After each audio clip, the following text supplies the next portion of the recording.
Stevie, a 3-2 victory against Queen of the South this afternoon. You must be delighted to grind out another 3 points. Yeah, it's very pleasing, Jordan. That's taking maximum points now from the last 3 games in the league. So a difficult day at the office as well. All credit to Queen of the South. When it goes 3-1, we scored at a good time on the hour mark. Paul Watson reacted fastest onto a Ewan Murray connection from the corner kick, but very pleasing because again you feel the conditions. It's not until I went out and seen the officials to say well done at the end of the game that how difficult a game it was for the players. So as I say, it keeps the momentum going and lets us enjoy the weekend.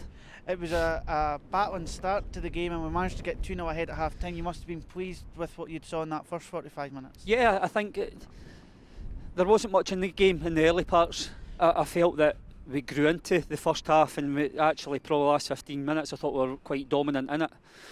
It was pleasing to go in 2-0 up, and as I say, we felt comfortable at that point, but I know Alan and Sandy, and having worked with them and they've been in the game a long time, we knew they were going to change something at half time, and they chucked the boy East up front.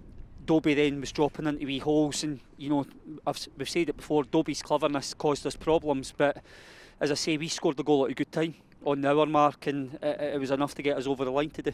Just spoke to Paul Watson there, and he was speaking about the resilience of the team, particularly after conceding the second goal, to really see the game out. You've spoken about the character before already this season, so you must be pleased that the players continue to show that side of their game as well.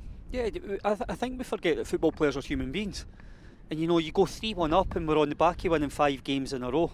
And you know, they're going to get that edge away. Queen of South, I thought, as I said, they finished the game strong, but we stood up to it.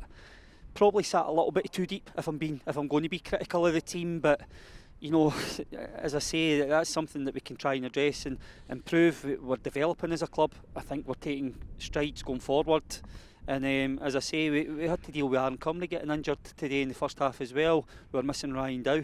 And you know, we'll have decisions to make for the game next week, but it's good decisions that I'm going to have to make for the United game. How is Aaron Comrie? He seemed to be in a bit of pain as he left the pitch.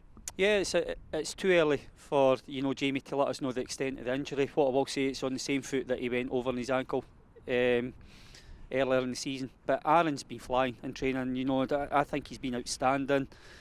He maybe doesn't get the attention that he deserves. He's dogged in his defensive work, and as I say, Steve Whittaker filled in there today. It shows his experience that we didn't look exposed in that area, but we're hopeful that Aaron isn't a sinister one. And obviously Lewis Martin's a player that could come in and fill that position. How's he getting on and returning from injury, and Ryan Dow as well? How's he looking ahead of next weekend? Ryan Dow, I think if we'd pushed him, we could have possibly had him back for this week, but the problem being with a hamstring injury is he could make it worse. What we've actually found is that Lewis Martin, is going to be out for a longer spell than when we had anticipated.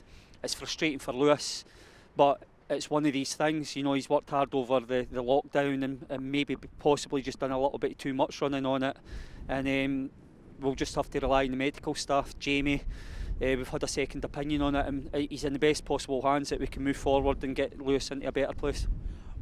I don't know how much you would have seen from the other games already because you've just came out the dressing room, but Gabby McGill and Matty Todd on the goal sheet in their own for their own clubs today. That must be pleasing that you've sent the younger guys out on loan to get experience, to grab goals, and that's what they're doing. Yeah, and I think what we've got to remember, that the reasons we put them out was hoping that they were going to get game time, and it's terrific. That's Matty Todd got his first goal for Brechin, the one today, and Gabby McGill scores the winner for Edinburgh City. So I'll get our reports done on them.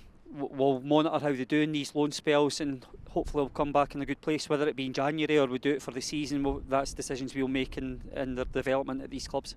And obviously the fans once again tuning in and seeing another victory. What's your message for them this weekend? No, stay with us. No doubt they were getting edgy, we were getting edgy as a team, and the players were getting edgy as coaching staff, but long may this run continue. We are going to face results not going our way at some stage, but if we can keep this momentum going and keep getting 3 points, it lets us enjoy our weekends.